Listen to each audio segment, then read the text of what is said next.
Mais um lançamento, outro encontro com leitores, outra noite em que percebo que não sou nada do que um dia sonhei ser. Tinham 15 pessoas na livraria, eu contei. E das 15 pessoas que estavam lá naquela noite, 7 vieram falar comigo. 3 me conheciam e uma comprou um livro meu. Eu fiquei sentada lá por 1 hora, sorrindo. Não adiantou. Meu sorriso é uma merda. Sou uma escritora de terceira categoria, que escreve contos de terror barato. Alguém um dia disse que gostava do que eu escrevia e eu acreditei. Vendi o suficiente para pagar algumas contas durante os 5 anos em que me dediquei à escrita e, por delírios ou comodismo, fui me deixando levar por essa carreira. Cresci numa cidade do interior, assombrada por uma religião de um deus infernal que castigava a quem raspava as axilas. Com 10 anos eu achava que estava possuída, já que me recusava a acreditar ou cumprir o que exigiam de mim. Mas, mesmo que me sacudissem, gritassem, esbravejassem, aquilo não saiu de mim, só piorou pelo visto. Saí de casa, vivi o mundo, drogas, sexo, ruas, vícios dos mais loucos. E um dia, muito bêbada, escrevi um conto e um louco gostou. Então reuni mais contos e outro louco publicou e cá estou eu. Não acredito em fantasmas, em religiões, em Deus ou no inferno. Acredito em merdas, desastres e dívidas. Puta merda, como eu acredito em dívidas. A coisa fica pior a cada dia. Eu nunca fui ligado em moda ou coisas caras. Mas a noite custa caro. Odeio bebida barata e perfume vagabundo. O resto pouco me importa. Mas o que me importa custa caro. E meus contos de terceira categoria não estavam à altura dos meus custos de primeira. E as dívidas foram chegando e se tornaram minha companhia por longos anos. E quando aquele homem entrou na livraria no final da noite, quando eu já estava recolhendo meus livros, eu simplesmente me fiz de surda. Você é aquela moça que escreve sobre demônios, não é? Eu estava acostumada com leitores que confundem o autor com a vivência real. E a noite estava no fim, eu estava cansada e com fome. Não tinha grana para aquele bife enorme que vendiam no La Pipeta, um local que serve a melhor carne de Buenos Aires. Nem tão cara, mas mesmo assim, era além do que eu podia pagar. Eu contei como fui parar em Buenos Aires? Não? Nem queiram saber.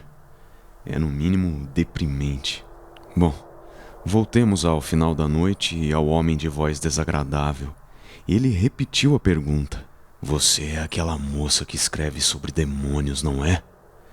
Eu, sem ter como fugir, respondi. Sim, acho que sim. Deseja um livro? Não, já li seus livros. Quero que venha comigo conhecer um lugar. É um velho hotel, desabitado atualmente. Mas lá aconteceram coisas muito ruins. Sei que vai querer conhecer e escrever sobre o local. Desculpe, senhor. Escrevo contos de terror, mas não são reais em sua maioria. São frutos da imaginação, disse eu rindo de forma cansada. Ele não se deu por satisfeito. Acredite, você precisa ir lá. Precisa conhecer o local. Olhei para ele de forma mais atenta e percebi o sofrimento de anos em seu semblante, uma feição carregada de dor e desespero. Por que preciso ir lá? Perguntei. Porque me mandaram te buscar. Ele respondeu em voz baixa. Quem mandou me buscar? Indaguei, achando que aquilo estava ficando desagradável. Não importa. Você precisa ir lá. Essa foi uma ordem que recebi e preciso cumprir. Então só posso te pedir, por favor, vamos até lá. Você visita o local e, se quiser, escreve algo sobre ele. Pode dar uma história boa. Era como se ele implorasse de forma febril. Eu estava tão cansada, com fome e com uma vontade enorme de sair dali, então concordei. Terminei de recolher minhas coisas, acertei detalhes com o gerente da livraria e saí. O senhor estava lá fora, perto de um carro que eu nem sabia que ainda fabricavam. Ele me esperava. Eu olhei para os dois lados, a rua estava meio deserta. Passei a língua nos lábios, engoli em seco e pela primeira vez em muito tempo Senti algo similar a medo. Mas não havia do que ter medo, porque não existem coisas sobrenaturais, afinal, não existe um Deus que possa nos proteger do mal.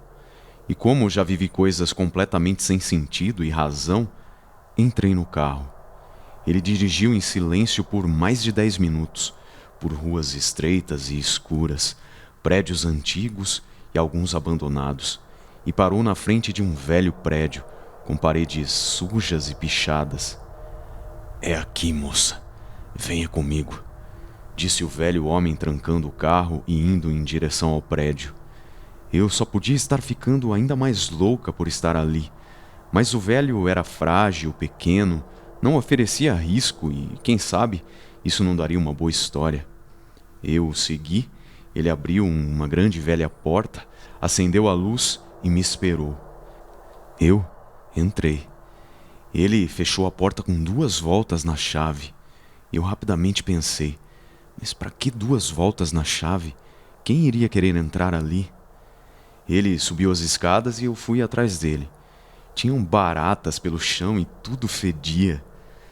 Sim, sou uma pessoa com ausência de raciocínio normal. Não tem outra explicação para eu estar ali. Depois de 3 lances de escada, ele parou na frente de uma porta com a marcação C6.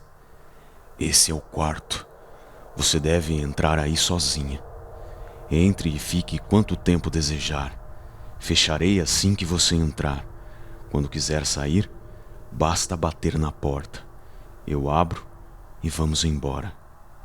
Aquilo era ridículo. "Senhor, veja bem, eu vim até aqui com você, respeito o senhor. Sim, eu escrevo histórias de terror, mas por que eu iria querer entrar no quarto e ficar ali dentro? Você vai fechar a porta e eu ficarei lá dentro? Não faz sentido. Veja, eu vim com você, já vi o local, já posso escrever algo sobre ele e ainda dedico para o senhor, que tal? Podemos ir?"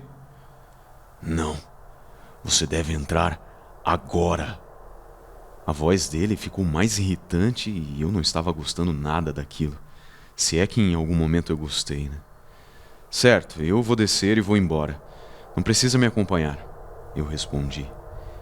E antes que eu chegasse na escada, ele sussurrou: "Você é covarde. Diz que não acredita no sobrenatural, mas é covarde, tem medo." Eu me virei, sorri. "O que você sabe sobre mim?" "Eu não tenho medo. Só é perda de tempo. Esse lugar fede." "Entre. Fique 1 minuto.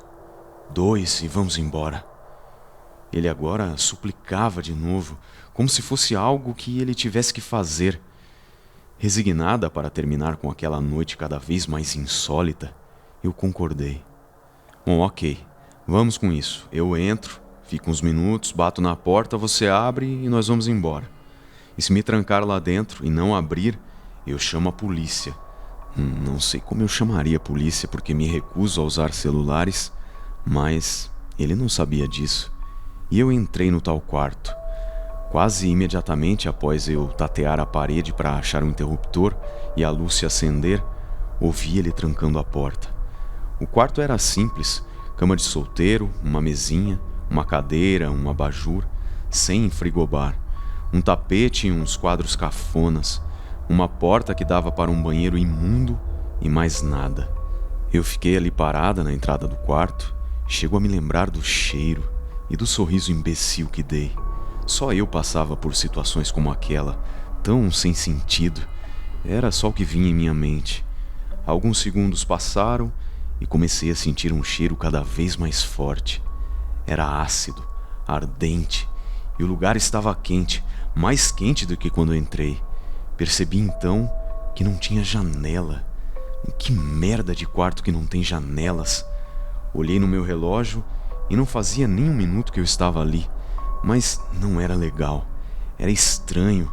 Minhas costas coçavam e em volta dos meus lábios um ressecamento estranho começou. Eu andei pelo quarto, não sei bem quantos passos foram, mas algo estava errado. Eu estava tonta, as paredes oscilavam e eu sentei na cama. Foi quando tudo começou de verdade. Do silêncio que era antes, Agora eu escutava as batidas do meu coração. Quem escuta o próprio coração em alto som? Tum, tum, tum. Puta que pariu. Era um ruído denso e forte que vinha de dentro de mim. Eu tentei ficar em pé e não consegui. Tentei falar e minha voz não saiu. E esquentava mais e mais. Eu sentia o suor descendo pelas minhas costas. E de repente a porta do banheiro abriu e ele veio até mim. Usava um paletó escuro, cabelos pretos, pele branca e sorria, sem nenhum som. Quem é você? O que faz aqui? Eu pensei ter dito, mas não havia voz. Ele veio, se aproximou e tocou minha testa.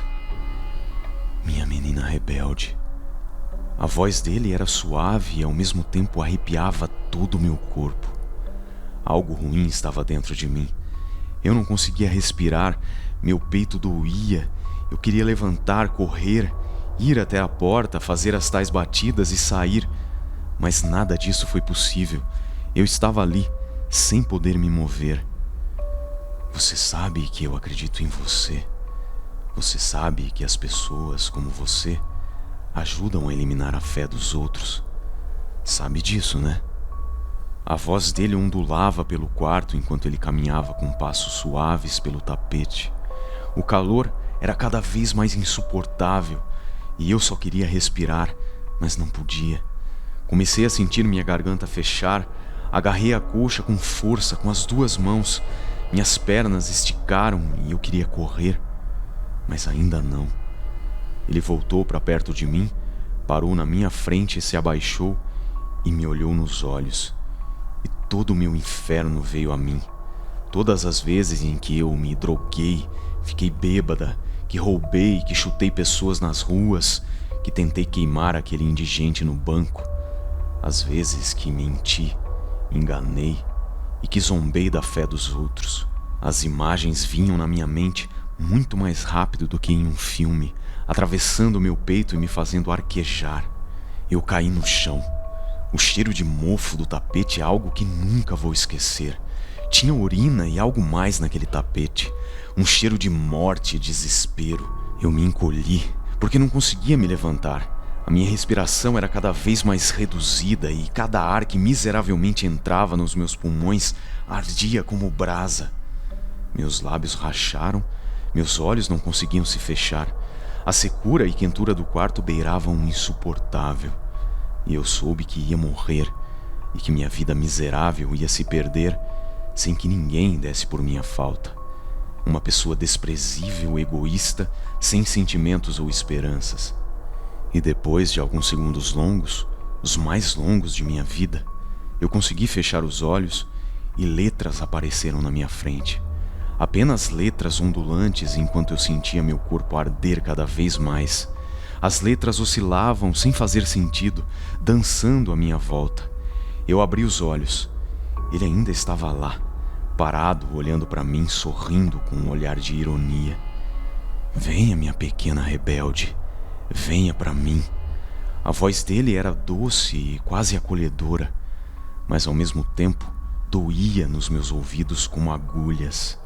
Eu fechei os olhos e as letras dançantes começaram a se organizar. Era uma frase. Eu ainda não podia ler, mas era uma frase, eu sabia. Eu forcei os olhos para que eles ficassem fechados até que eu conseguisse ler a mensagem. E em meio às ondulações, algo fez sentido. Eu tinha lido aquilo muitas e muitas vezes quando era criança, centenas de vezes seguidas, mas nunca fez sentido. E então eu soube por que não fazia sentido. Porque enquanto eu era criança, homens me forçavam a não entender o que a mensagem queria dizer. Homens que interpretavam a mensagem por mim. Mas agora, eu podia ler e entender por mim mesma. Ainda que eu andasse pelo vale da sombra da morte, não temeria mal algum, porque tu estás comigo. E eu comecei a rir. Primeiro foi um riso bobo, depois se tornou um riso aberto e, enfim, veio um riso demente e gritante que ecoou pelo quarto.